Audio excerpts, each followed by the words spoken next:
Senang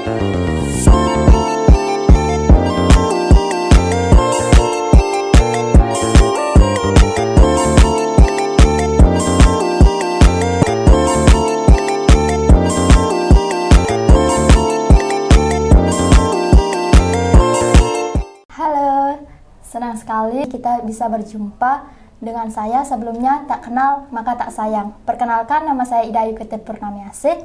Jadi di sore hari ini kita akan berbincang-bincang terkait topik hak dan kewajiban. Tentu topik ini sudah tidak asing lagi. Nah, kebetulan kita kedatangan dua narasumber yang sangat cantik yang merupakan mahasiswi dari Staf Empu Keturunan Singaraja. Mereka merupakan mahasiswi program studi pendidikan guru sekolah dasar loh. Jadi di sebelah kanan saya ada... Halo, perkenalkan nama saya Lunovi Cipta Nurpraslamedi. Kalian bisa panggil saya Novi. Sebelah kiri saya ada... Halo, nama saya Kadek Reka Jessica. Kalian bisa panggil saya Reka. Nah, kita sangat beruntung sekali bisa kedatangan dua narasumber yang cantik ini.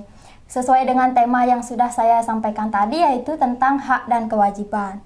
Kebetulan mereka kan merupakan mahasiswi dari Prodi Pendidikan Guru Sekolah Dasar. Di sini saya ingin bertanya sedikit terkait tentang apa sih yang kalian ketahui tentang hak dan kewajiban terkhusus di sekolah? Baik, menurut saya kalau hak dan kewajiban itu berkaitan ya, apalagi kalau di SD. Jadi kalau siswa itu kewajibannya, kalau di sekolah itu kan kewajibannya bisa menaati peraturan gitu. Kalau haknya kan kalau siswa itu berhak untuk menikmati fasilitas, apalah itu yang ada di sekolah pokoknya. Itu sih menurut saya. Untuk Kak Novi, bagaimana tanggapannya? Hak dan kewajiban itu sangat berkaitan. Jadi siswa mendapatkan haknya seperti belajar dan mendapatkan fasilitas yang lengkap. Untuk kewajibannya siswa bisa mengikuti peraturan yang sudah disiapkan di sekolah dan mendengarkan guru saat mengajar. Baik, sekian dari saya. Wah, sangat luar biasa sekali tanggapan dari mereka ya. Jadi menurut kalian itu mana sih yang harus dikerjakan terlebih dahulu, hak atau kewajiban? Silakan. Kalau dari saya sih kewajiban. Karena kan kita itu sekolah, berarti kewajiban kita itu harus menaati peraturan. Kalau misalnya kita itu sekolah nggak menaati peraturan kan, jadinya kita itu kayak gimana ya? Misalnya kita kalau nggak mengikuti peraturan, kita seenaknya aja gitu sekolah. Untuk Anopi ada? Untuk dari saya itu mungkin kewajibannya terlebih dahulu karena kita juga harus menaati peraturan dan mengikuti arahan dari guru saat mengajar. Setelah itu baru mendapatkan hak siswa tersebut. Kalian ini calon guru SD, tentu banyak sekali masalah-masalah yang akan timbul di SD, terutama terkait tentang mungkin ada beberapa siswa kalian yang tidak melaksanakan kewajibannya, seperti mereka ingin mendapatkan nilai yang lebih, sementara mereka lupa untuk mengerjakan tugas yang diberikan oleh gurunya. Bagaimana tanggapan kalian akan hal tersebut? Baik, tanggapan saya mungkin bisa menasehati siswanya tersebut. Seperti ini misalnya, kan siswa itu tidak membuat tugas dan kita di hari itu akan mau mengecek tugas. Jadinya kita kalau menemukan siswa yang tidak membuat tugas itu, kita bisa memberikan sanksi dulu, sanksi ringan seperti tidak mengikuti pembelajaran atau bisa membuat tugasnya 2 kali lipat agar mereka merasa jera gitu. Baik, terima kasih Kak Reka. Untuk Kak Nopi, apakah ada yang ingin diberikan tanggapan?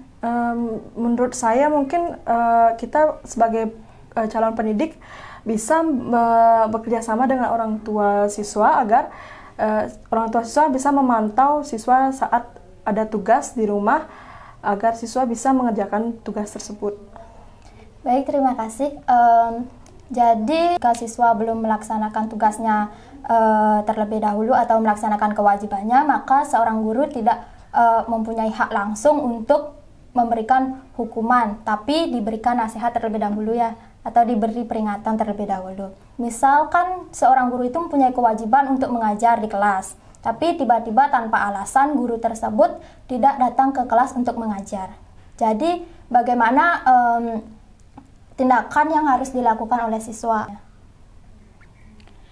Jadi kalau misalnya saya jadi siswa ketemu sama guru yang jarang ngajar misalnya, saya bisa diskusi sama teman, minta saran apa kalau gini kita bisa ngelapor ke kepala sekolah agar kepala sekolah yang menindak guru tersebut.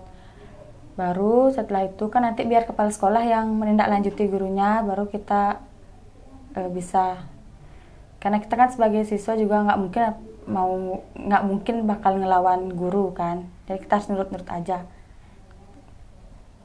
Itu Kak Nopi. Mungkin jika saya menjadi siswa, saya mungkin bakal tanyakan terlebih dahulu kepada guru yang ada di sekolah, guru selain guru yang mengajar yang tidak hadir. Setelah itu jika guru tersebut tidak tahu bahwa guru yang tidak hadir itu tidak mengetahui alasannya, mungkin bisa ditanyakan ke kepala sekolah atau ke pegawai yang mengurus administrasi. Baik, terima kasih. Jadi untuk selanjutnya itu, kalian pernah nggak mengalami atau mungkin kalian waktu SD atau saudara adik kalian tidak melakukan kewajibannya, misal pada saat jam pembelajaran, mungkin saja kan termasuk saya juga ada beberapa mata pelajaran yang tidak disenangi, mungkin bolos atau mungkin pura-pura cari alasan sakit atau apa untuk tidak mengikuti pelajaran. Kalau dari kalian ada tidak yang seperti itu? Baik, dari saya kebetulan saya mempunyai adik, dan adik saya itu kalau ada pelajaran yang nggak disukain itu dia ada alasan sakit. Jadi mungkin cara mengajar guru itu kurang menarik dan membosankan mungkin bagi siswa. Jadi siswa itu mencari alasan agar tidak mengikuti pelajaran tersebut. Jadi sebagai calon pendidik kita juga harus memvariasikan mata pelajaran kita dengan menggunakan media, dan mungkin bisa diimbangi dengan ice breaking. Untuk Kak Reka? Jadi kalau dari saya misalnya kenapa kita harus cari tahu dulu kenapa adik kita itu sering bolos di mata pelajaran itu. Semisal kalau dia mungkin karena gurunya suka marah. Jadi kita bisa kita selaku calon guru juga berarti harus boleh kita tegas, tapi kita tidak boleh memarahi siswa. Dan juga kita harus belajar mengajar secara biar seru gitu, biar siswa menarik, nyaman juga dia belajar dan nggak bosenan. Sangat seru sekali jawaban dari kedua narasumber kita ini. Jadi bisa kita simpulkan pada topik kita yaitu tentang hak dan kewajiban di sekolah, yaitu hak dan kewajiban ini saling berkaitan, di mana yang dilakukan terlebih dahulu yaitu kewajiban. Contoh simpelnya saja di dalam kelas. Jika kelasnya sudah bersih atau siswa sudah melakukan kewajibannya untuk pembersihan kelas terlebih dahulu, maka ia akan mendapat ruang kelas yang nyaman untuk belajar. Tapi seringkali juga kita jumpai bahwa tidak sedikit beberapa siswa yang melanggar kewajiban atau tidak mematuhi kewajiban. Misalnya seperti yang sudah disampaikan tadi, yaitu tidak membuat tugas tepat waktu dan juga mungkin sering bolos atau ada beberapa alasan lainnya untuk tidak mengikuti pembelajaran. Lalu di sini juga ada pendapat dari kedua narasumber kita, yaitu ada beberapa alasan siswa itu tidak mengikuti pembelajaran. Salah satunya yaitu kurangnya inovasi dari seorang guru yang mengajar, tidak ada media pembelajaran yang menarik. Jadi perlu ditambah atau diingat untuk seorang guru untuk membuat pembelajaran menjadi menarik. Dan juga kata Kak Reka tadi, yaitu mungkin gurunya itu sedikit pemarah. Jadi untuk pesan untuk guru-guru lebih ramah lah atau tidak mudah marah. Jadi senang sekali untuk kita bisa berjumpa dengan kedua narasumber kita.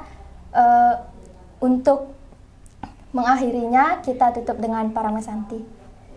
Om Santi Santi Santi Om. Terima kasih. Dah.